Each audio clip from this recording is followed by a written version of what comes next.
Good afternoon everyone. Good afternoon Ma'am Jim Jim.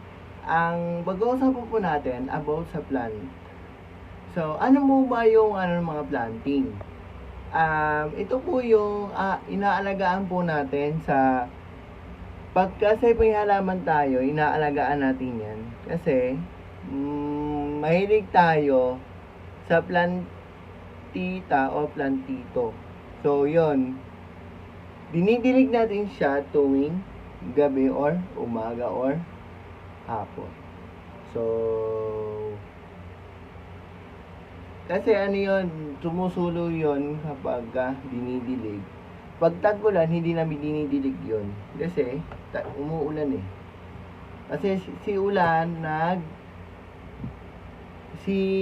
ulat ang halaman ang nagliligo yung lupa para madinigan yung halaman, para hindi madiligan namin sa hose.